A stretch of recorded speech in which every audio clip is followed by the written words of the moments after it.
greatest shooters in the world all have something in common. They have mastered the art of shooting. So with that, it made me want to master the art of shooting. So first off is figuring out what is wrong with my shot. This was my shot around 2.5 years ago, and at first glance, it doesn't look too bad. But then I noticed something. First off, my legs are barely even bent when shooting this jump shot. And we all know the greatest shooters in the world, they always use their legs. Next, I noticed my feet were kind of sideways, and when you're shooting the ball, they are supposed to be straight to the net. So that definitely needs fixing as well.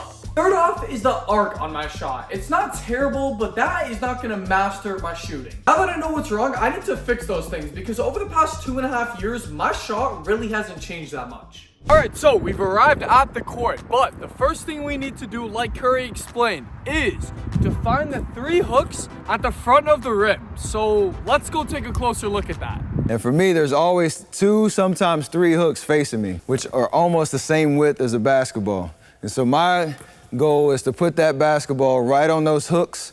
Alright, so Curry is talking about those 3 hooks. So those are what we are going to need to focus on. So with now starting this, I went all around the net, making sure to stick to Curry's 3 hook rule while hitting these shots. Alright, I've been doing the Curry method for a little bit now, and honestly, I can say it is definitely helping improve the arc and also just form with my shot. Because he is right, when I focused on the 3 hooks at the front of the rim, it helped a lot. Alright, the hooks were good, but I'm still needing a bit more arc. So I'm challenging myself to make 17 for 20 floaters. If I do not, I will have to restart until I make 17 for 20. So I could be here for a while. So with my first attempt, it was good up until 5 for 7. I can only miss 1 more. I gotta stay locked in here.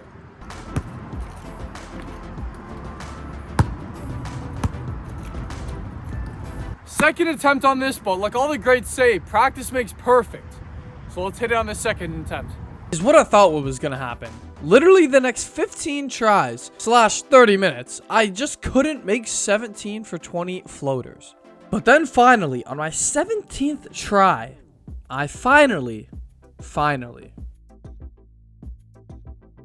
We didn't hit the last one, but we hit the 17 for 20.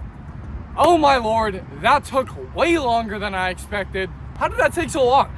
Okay, now that the upper part of my body is looking a lot better, now it's time to work on the lower part of the body. Now you'd be surprised, but for this one, we are literally going right beside the net, making sure that I'm bending my legs and keeping my feet straight forwards towards the rim.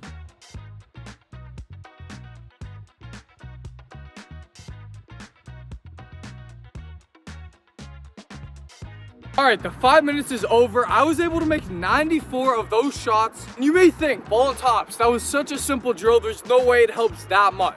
But it really does. Simple drills sometimes do the most. And for what I was needing to improve on, which was bending my legs and getting my feet formed proper, that was a perfect drill. Chair shooting. You might be wondering why I'm sitting on a chair right now, but the reason for that is because it is literally impossible for my feet to move out of place. So this is literally the perfect drill for feet placement and also form. And yes, you may not see many pros use this, but a lot of pros have actually used this method of chair shooting. Because although I'm not bending my legs, it's allowing me to get the proper form for my upper and lower part of my body. So with these, I'm shooting 50 to see how many I can make out of those 50.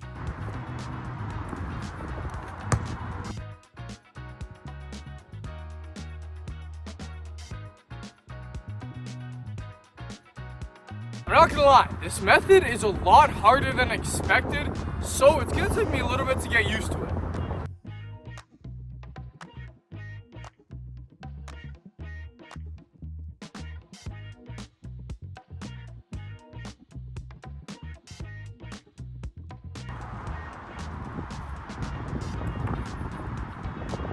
With the last shot hit, I was able to make 39 for 50 on these, which honestly is a lot better than I expected. Ladies and gentlemen, box jump shots. You're probably wondering what that is, so let me care to explain. So quite literally for this one, it's a box jump onto the chair, then hopping off, then shooting a mid-range shot with using all the skills I've been learning today. And I only have 10 minutes to make 25 shots. It sounds easy, but I guess let's see if that's true. And if I do not hit 25 in under 10 minutes, I have to do push-ups and sprints and it's cold out, so I'm not trying to do that. Let's hit these 25. So for the first couple minutes, this was actually going very well, but then I slowly started to get a little tired.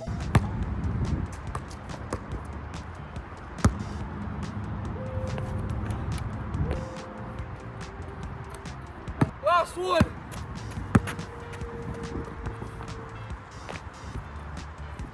Yes. Oh my God. Let's go, baby.